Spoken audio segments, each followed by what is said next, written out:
کله چې تاسو پاسپورټ جوړوئ د هغې دپاره کم کاغذونه پکار دي او یا تاسو سره پاسپورټ شته خو هغه ایکسپایر شوی دی نوی جوړوئ د نوي پاسپورټ څه فیس دی او د زوړ څه فیس دی او یا ماشوم له پاسپورټ جوړوئ د هغې څه طریقه ده یا دغسې نیشنلټي باره کې نو د دې لپاره تاسو ویډیو مکمل وګورئ او په دې کې د پاسپورټ په باره کې مکمل تفصیل دی راځئ زه سکرین اړخ ته اول ته ټول معلومات حاصل کړئ. زه اوس د خپل موبایل سکرین ته رالم.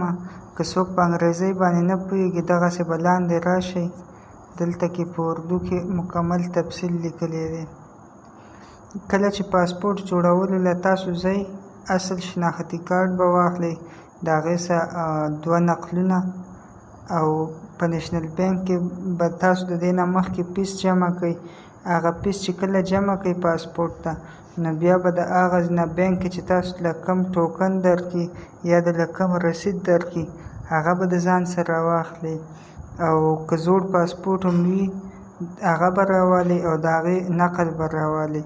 د کومو کسانو چې د 18 کالو نه عمر کم وي که چاته چېرته نیشنلټي میلاو شوي او خپل بچي به ورتلل غواړي نو د هغې دپاره به د سکول اصل فارم بي راولي او د هغې نقل مور یا پلار به ورسره ځي او شناختي کارت به هم خپل وړي مور یا پلار او د هغې نقل به هم وړي. اوس د پاسپورټ فیس څومره دی؟ د نوي پاسپورټ جوړولو 3000 دی او ارجنټي چې څوک جوړوي مطلب زر جوړوي نو د هغې دپاره بیا 5000 روپۍ دی. او کله چې د چا نه پاسپورټ ورک شي او بیا یې جوړوي نو د هغې به څه طریقه وي هغه هم درته وایم.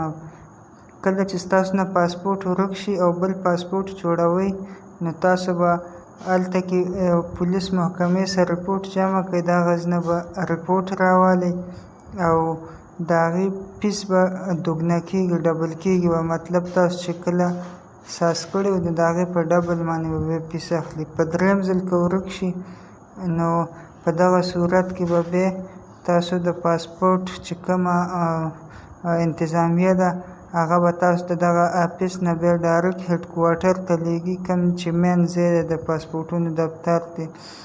دا کوم ویب سایټ چې تاسو ته ما وښودو که فیسبوک کې ګورئ نو یوټیوب ته لاړ شئ هلته ډسکرپشن کې لینک دی په خپله وګورئ که د چا تعلیم وي او که نه نو هغه چې کوم ضروري معلومات و هغه ما تاسو ته وویل.